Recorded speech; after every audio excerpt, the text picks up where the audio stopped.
Hello, everyone, and welcome to a special episode of what is currently being called The Vitality Show.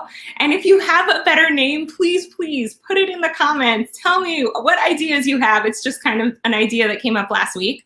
I happen to be right now in a little village called Horazim, which is in the Galil, right directly north of the Sea of Galilee, of the Kinneret, and we're able to see over the water, and it's beautiful.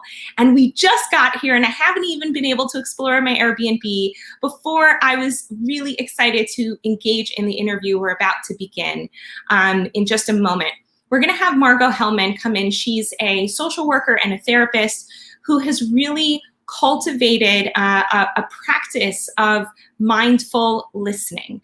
And I want to learn all about exactly what these words mean to her because, well, I know what listening is and I know what it means to be mindful, but what exactly does it mean to bring these two things together, and how can we use this concept in our lives to make our lives happier and better and more fulfilled and just more connected and more present, which is all the things that I need a lot.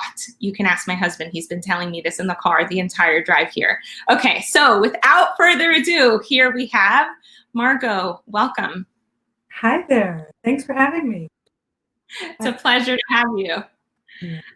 So it just so happens that we live very close to each other and often attend the same synagogue, but we don't know so much about each other. So this is actually like a really awesome get to know you kind of experience. Yes, absolutely. Yeah, nice to talk to you. I was actually just listening to a video of yours that you did not long ago about imposter syndrome.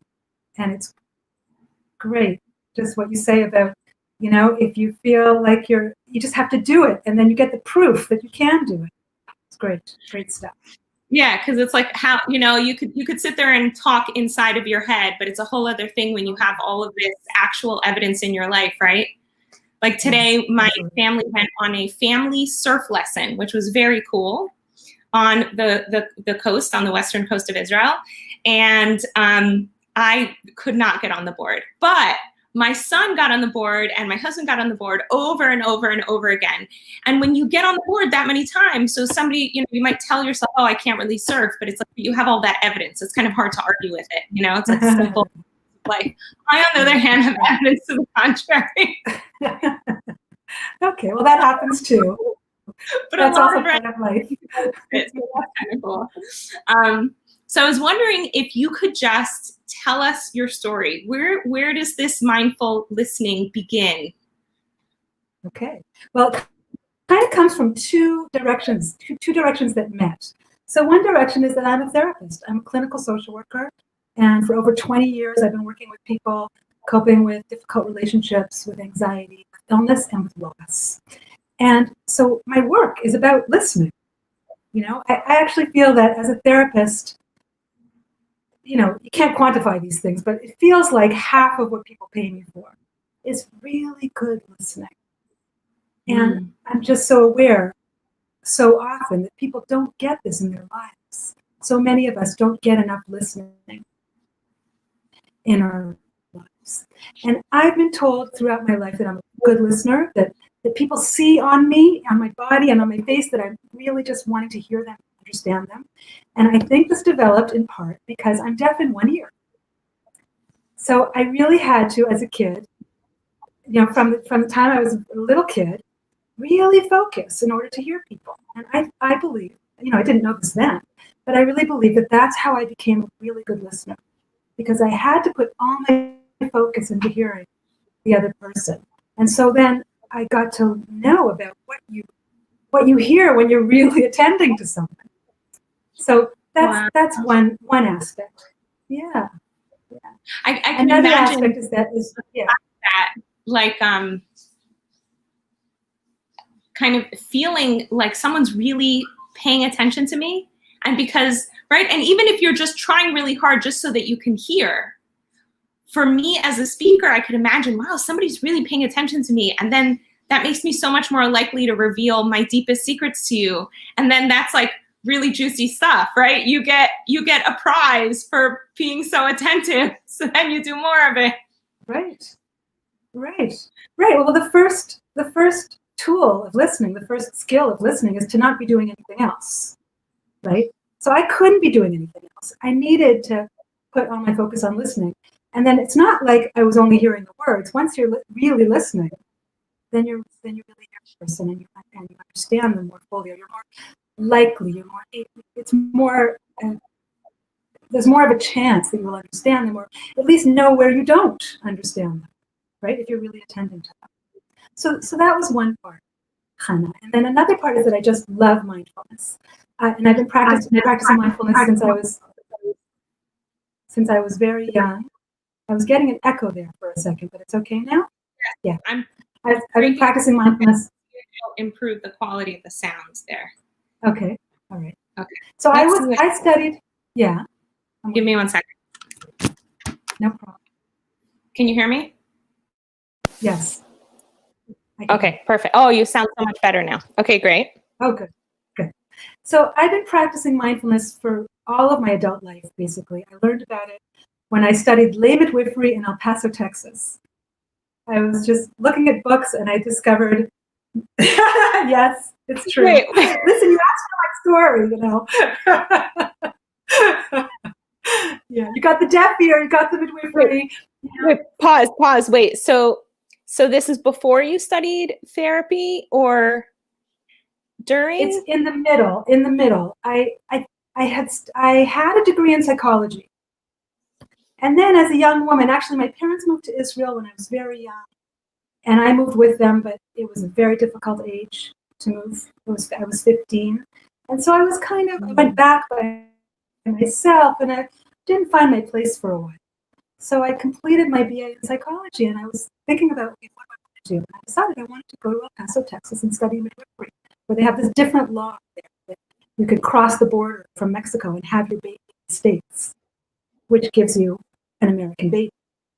So there's midwifery clinics that just in whatever. That's a long story. We don't have to go into that now, but there's a whole culture in El Paso and maybe some other border towns too of lay midwifery.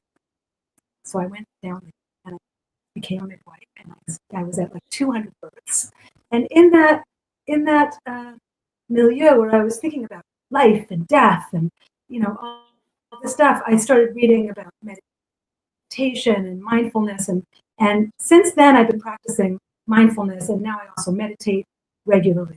So and mindfulness is basically, if anyone isn't clear about what the definition of mindfulness is paying attention to here and now, which sounds easy, simple, but it's not always easy because we build this castle in the air with our thoughts, which are nothing, and we live there instead of here, right?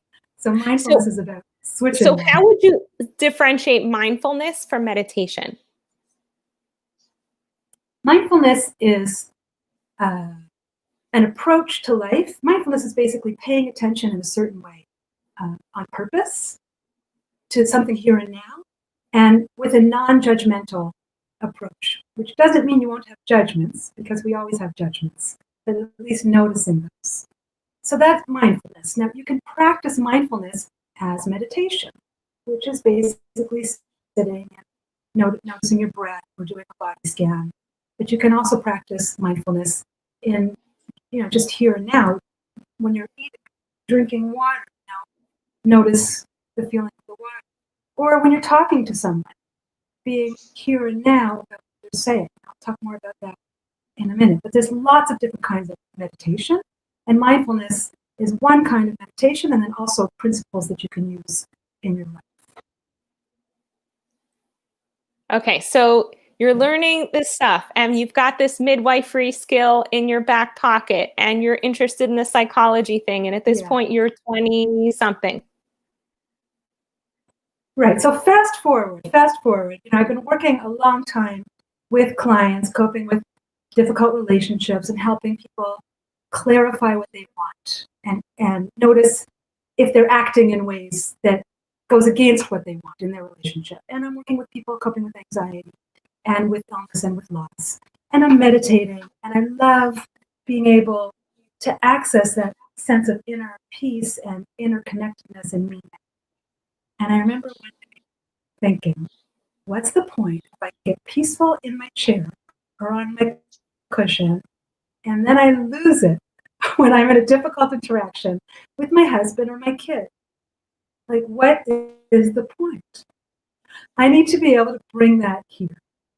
So that was like a realization of, wait a second, I can self-soothe in my chair. I have to be able to self-soothe in order to listen to the people who I love most, who are, who are most important to me, and who therefore we also get on each other's buttons and nerves the most, right? So that was a first place where they came together for me. So what I think of is when I talk about mindful listening, what I mean is bringing, and many of us have some kind of practice where we know how to get relaxed, we know how to get peaceful, but we do it by ourselves. So it's bringing those tools with us when we are involved in the most challenging interactions. And sometimes these interactions in our relationships can be about something really important. And as we know, sometimes they can be about something not important at all. But we get pushed and pulled when someone else is angry, or when we're angry. We feel like we need to convince someone, we need to make our point. And in that moment, if they're upset or if we're upset, one of us isn't able to think. Whoever's upset isn't able to think. Right? Yeah, no, so those two things don't go together. Yeah.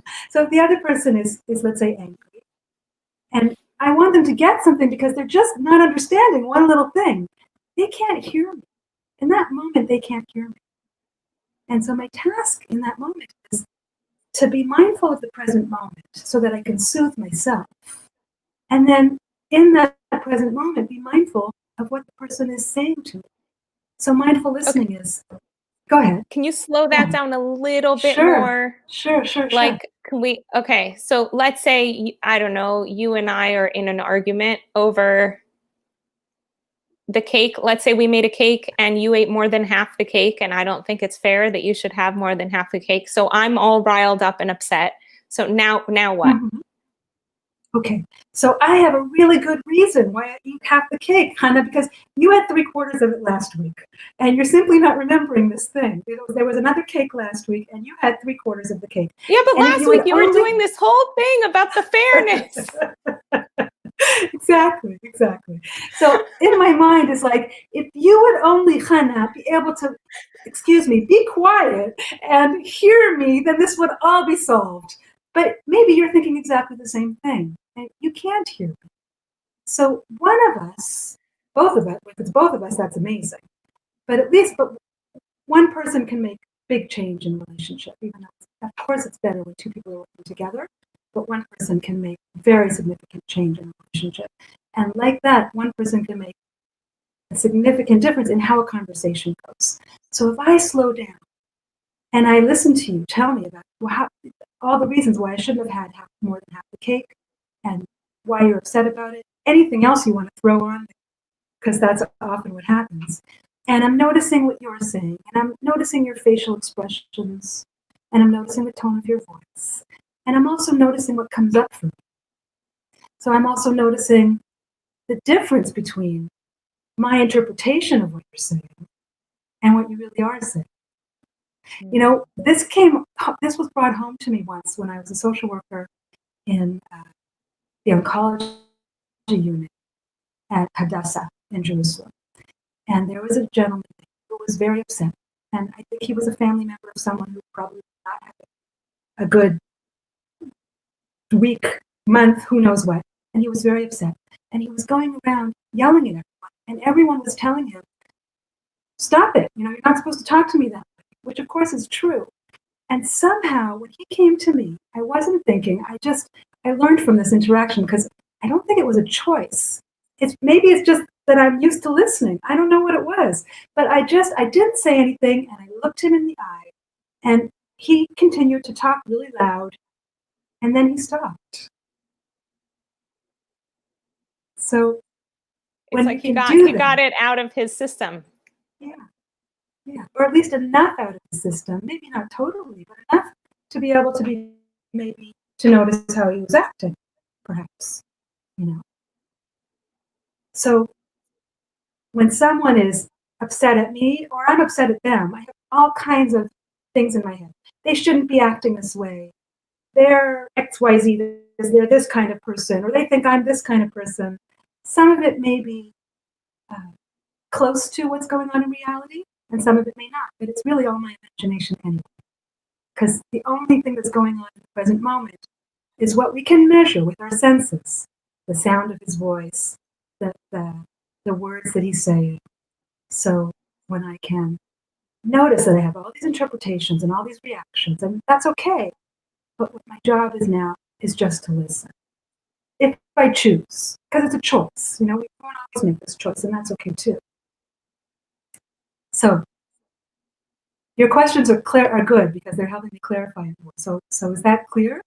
Yeah. So okay. So I'm doing this listening, and I know all of my students are going to be asking this question. Okay, so I'm doing this listening, and all of these shoulds are coming up, and all of these thoughts are coming up. Like, what do I do with them while I'm trying to do this listening? Because when all that noise comes in, it becomes kind of like a barrier between myself and the other person. So how do you deal with them?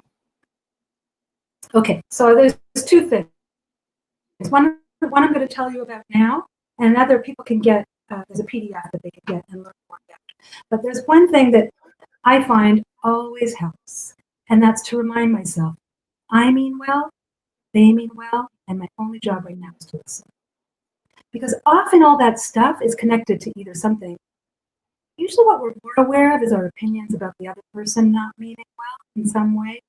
But usually underneath that, we also think we're feeling guilty or upset with ourselves. We should be able to handle this better. So just like a mantra, I mean well, they mean well, and right now my job is to listen. It's very simple, but it can really transform a conversation. And the thing is also that these conversations don't just lead to this conflict of 5 minutes or hopefully not 2 hours, whatever it is, but they can also really ruin your day. They can disconnect you from your clarity and from whatever intention you had about the rest of the day. You could just leave those interactions feeling bad, and if you lose it, you may feel worse. So when we're able to do this, and we can't be perfect at it because that doesn't help that expectation, right? But when we're able to do this, then we can leave the conversation feeling good about how we responded, and hopefully have a slightly better outcome than both people losing it. So what is your experience like? Let's say we're in this cake argument, which is starting to become very important about the cake. I can't believe you ate so much of the cake. So here we're having this cake argument. It's really good. And You think we'd have practice, right? You think we rehearsed this? No. Just like you guys to point out, like, whenever you have cake, just keep it far away from Margo because she might have a binge fest on your cake. So we're having this whole cake argument. Yeah. So we're having this whole cake argument, right? And you're, expressing all of this upset, and I'm holding a space where my job is to listen. So what is your experience tends to happen, for you as the speaker in such a situation? Well, I feel that you are trying to hear me. Often when we're angry, we feel that we're not heard or we're visible to somebody.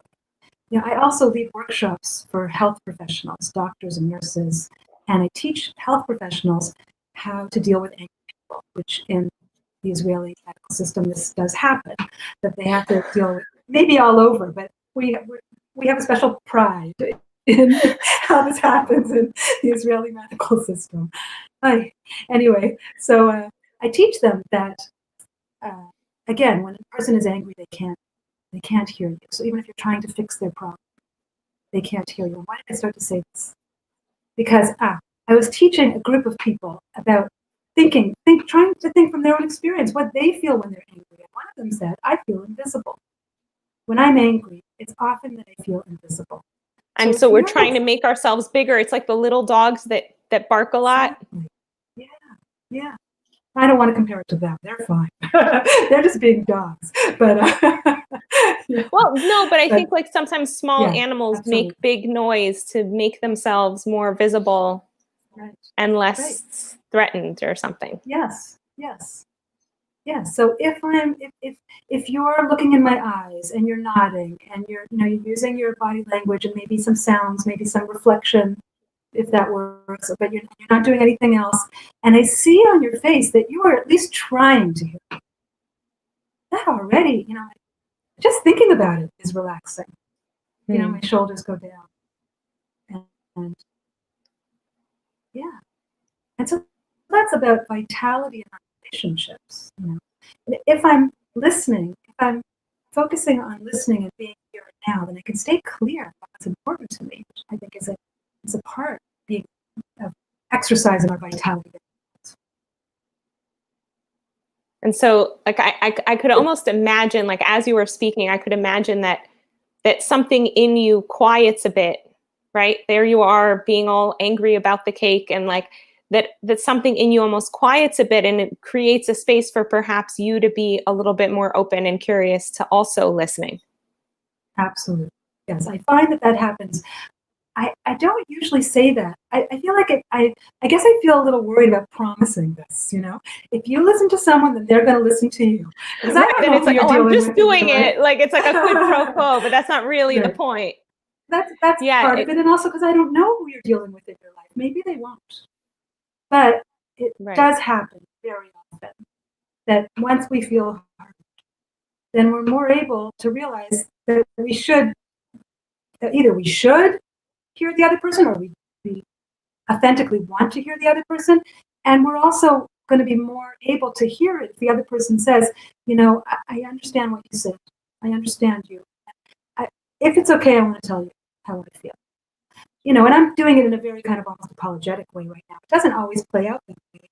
It doesn't, and we're not going to be perfect at this, but it's one more tool, a really important tool to have in a toolkit, in relationships.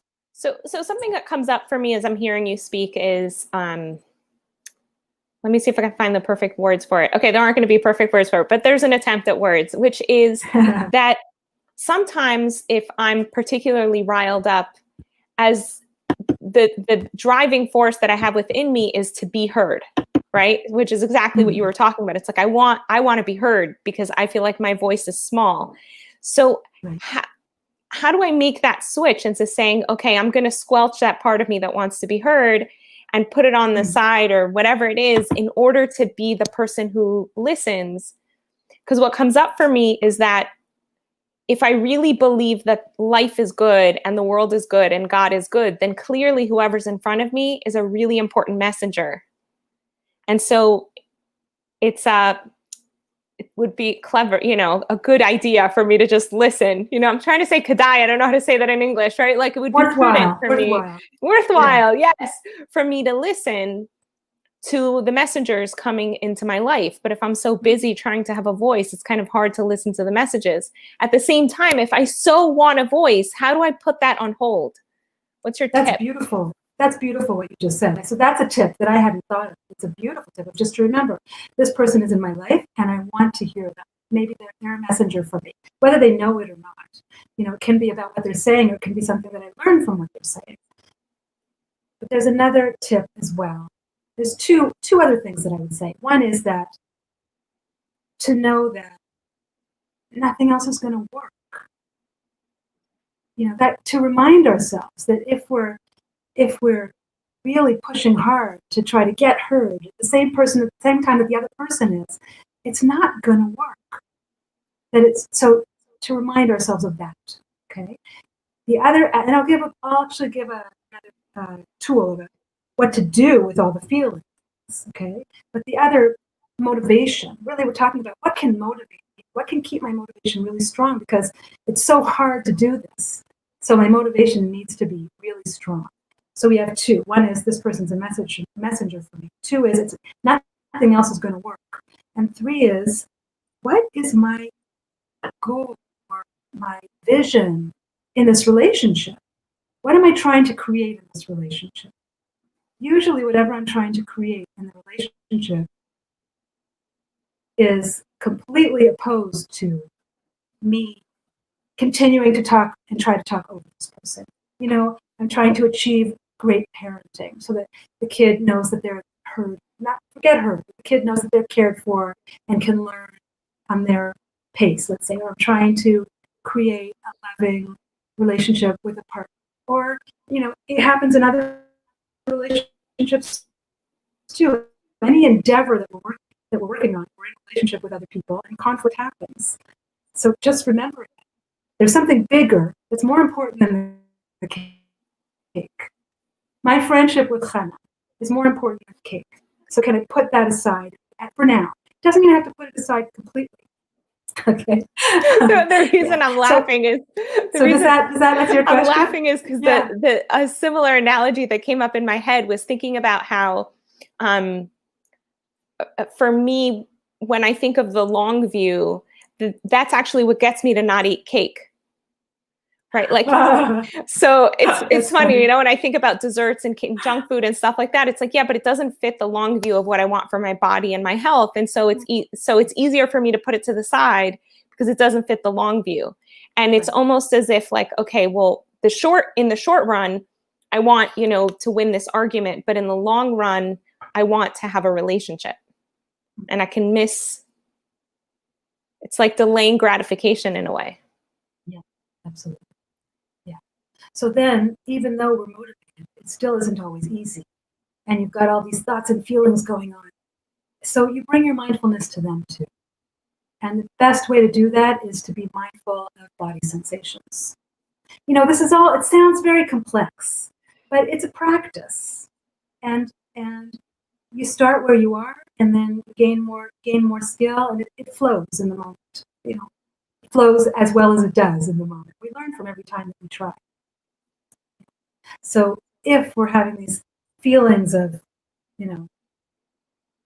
what's she talking about, that cake? She's totally wrong.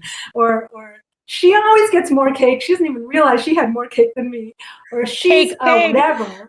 Yeah, cake pig. She's a cake pig. Thank you. I didn't want to say anything mean about you, but I can repeat what you said. We often have these things in our minds, right? He always does this to me. She always does this to me. I can't stand it. All this stuff. Which isn't exactly the truth of what's going on. It's all noise in our heads. So we can notice that right now, here and now, everything is really okay, even though there's this conflict. And also notice physical sensations. If we can connect to something in our bodies about whatever distress we're feeling, it's much more grounding than being in our minds about it, which just goes from 0 to 60 and like that. Yeah. And just like a little more grounding. So if I see myself going racing in my head, I can bring myself back into my body, and allows me to be in the present moment better. Right. Absolutely. Yeah.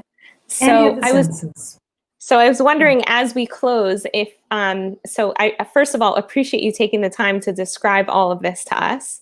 And I would imagine that people are going to be curious and wanting to learn more.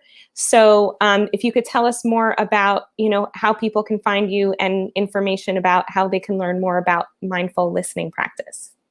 Okay. There's 2 ways that are great, accessible ways. One is there's a PDF that I sent you the link to called the Soft Belly Method. Do you have it there? The soft belly, yes. Yeah. So that's a PDF. It's free. Oh, shoot. No, those are 2 different things. Okay, wait, scratch that. It's 2 different things. Yeah. Okay. So it's a free PDF that teaches another way of doing this. It goes into another way of doing it that includes a soft belly step, which comes from Stephen Levine's meditations. If I was inspired by Stephen Levine's meditation. So that's one way to learn. And I also have a Facebook group called Calm During Conflict. And so for some reason, it's not letting me put it there, but I'll try. Okay. The Facebook group is letting me put it, but the soft belly thing, it's not letting me. Yeah, send me the soft belly one. And for some reason, it lets me put it. I think maybe it joined together. So let me send you them separately. Thank you. Okay, the soft belly, I'll try it again. Let's see what happens. Okay. And I still haven't figured out how to make it that it shows up on Facebook and not only on YouTube. I haven't figured that out. Okay. Hopefully eventually. We can put it in the comments. We can put it in the comments after. Yeah. If you could do that, would be great. Okay. Wow. Thank you so much. So what I would love if you could just like give us, it's like one grounding thing that we can take out of this conversation in addition to really listening more. What's something we can do to listen to ourselves more? That's something I see people struggling with. Connect to the senses. Yeah. Body sensations, noticing where you are.